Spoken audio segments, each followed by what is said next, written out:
Hoy vamos a estudiar el principio de Arquímedes y algo de flotación.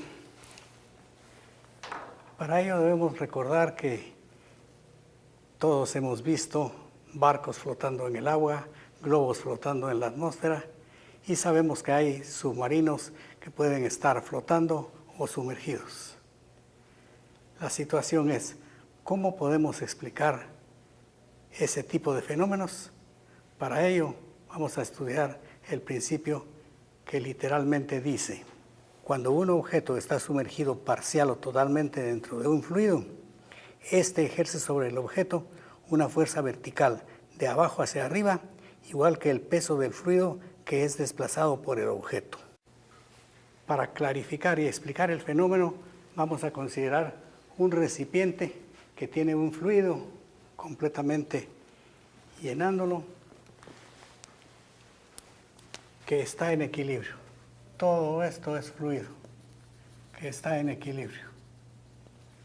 Equilibrio tanto a la traslación como a la rotación. Y dentro de ese fluido en equilibrio, consideremos una parte de él consistente en una porción de fluido de algún volumen y forma totalmente irregular, que también está en equilibrio, puesto que pertenece a todo el fluido. La pregunta es, ¿con qué cuerpos del universo esta porción de fluido interactúa de manera importante para su movimiento? Y la respuesta es, interactúa con dos cuerpos importantes. Interactúa con el planeta Tierra vía el peso de la porción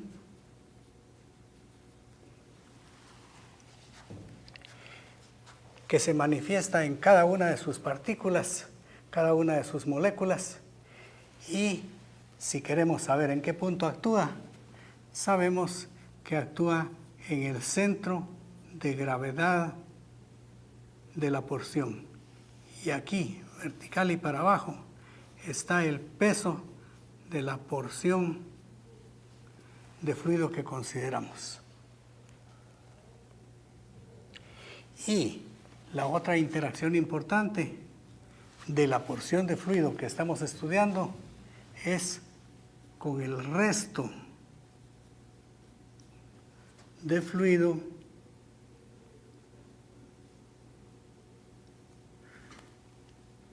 que la rodea y que, insisto, que está en equilibrio. Esta segunda interacción la hace por fuerzas que se manifiestan en la superficie del fluido, y como está en equilibrio, esas fuerzas están perpendiculares a la área sobre la cual actúan, ya que no hay fuerzas de corte o fuerzas tangenciales. Esas fuerzas comprimen al fluido y no son del mismo tamaño, sino que mientras más profundo se encuentran las áreas sobre las cuales actúan, esas fuerzas son mayores. Algunos las llaman fuerzas de superficie. Todas forman 90 grados con la parte de la superficie a la cual tocan. Para estudiar qué efecto producen en la porción de fluido que estamos estudiando, es más fácil que esas fuerzas perpendiculares que actúan en la superficie y que podemos llamar F sub S, las consideremos en términos de sus componentes horizontales y verticales. Las componentes horizontales, unas actúan para la izquierda y otras para la derecha, unas para adentro, otras para afuera, en la superficie frontal y en la superficie posterior de la porción de fluido considerada, y la sumatoria de todas esas fuerzas superficiales es decir, que están en el plano horizontal XY, es 0. Eso podemos garantizarlo en virtud que la porción de fluido está en equilibrio. Y las fuerzas verticales, las componentes verticales, las fuerzas verticales, que podemos llamar fuerzas sub Z, esas solamente la sumatoria de ellas no da 0, ya que el peso hay que tomarlo en consideración. Esa sumatoria de fuerzas verticales más el peso, eso sí da 0 en virtud del equilibrio que tiene la porción de fluido considerado.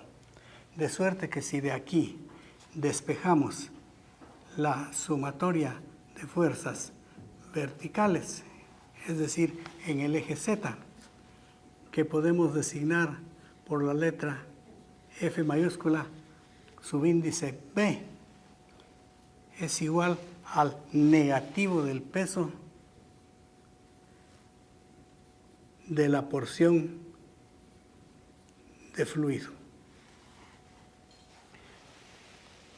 En virtud de esta expresión podemos garantizar que la magnitud de esa fuerza sumatoria de todas las fuerzas verticales, que es un empuje estático, tiene el tamaño del peso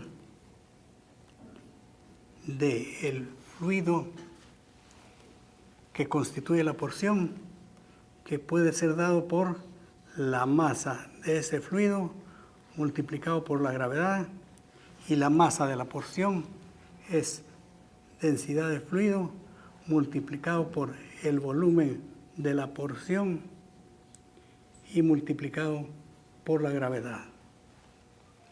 Como estamos seguros que el peso de la porción es vertical y para abajo, podemos garantizar que este empuje vertical que hacen las fuerzas de superficie es opuesto al peso, es decir, para arriba.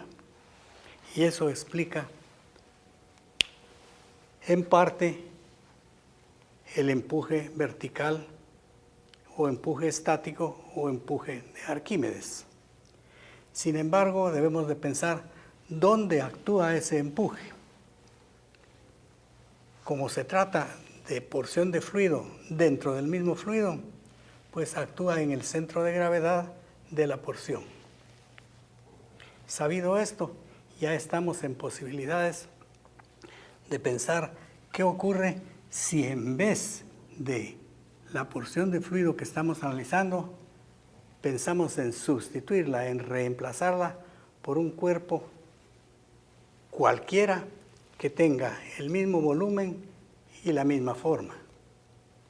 Cuando hacemos eso, podemos garantizar que la sumatoria de todas las fuerzas superficiales que actuaban sobre la porción no ha variado, es decir, que también actúa sobre el cuerpo con el cual reemplazamos a la porción de fluido.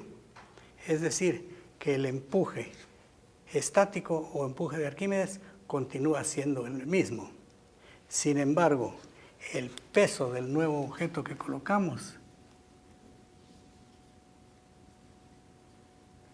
puede ser igual, mayor o menor que el peso de la porción. Si son iguales, no hay ningún problema, puesto que entonces, suponiendo que aquí esté el objeto, el peso del objeto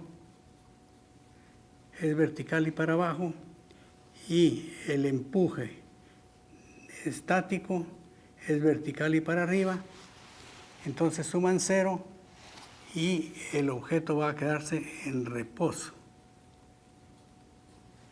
En tanto que si el peso del objeto fuera mayor que el empuje de Arquímedes, entonces va a iniciar su hundimiento. En tanto que si el empuje de Arquímedes es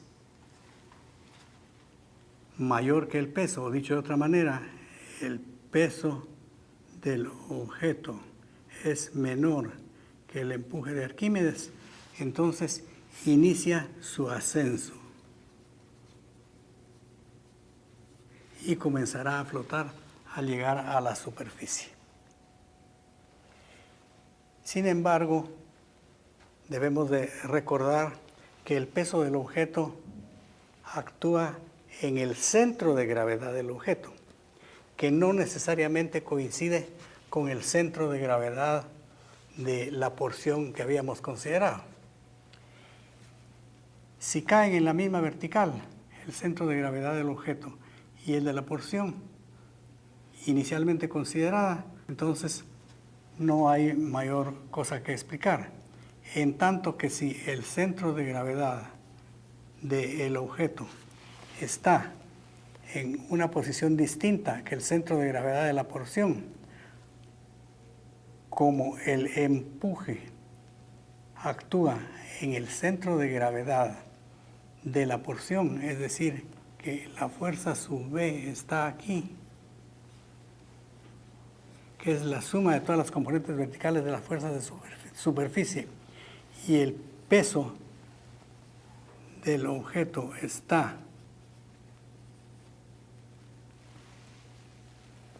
no en la misma posición que el empuje, entonces se produce una tendencia a la rotación, es decir, un torque que tratará de alinear los dos puntos de acción del empuje de Arquímedes y del peso del objeto de manera tal que coincidan con la línea vertical, y eso es precisamente lo que sucede cuando no hay coincidencia entre los puntos de acción del empuje de Arquímedes y del peso del objeto.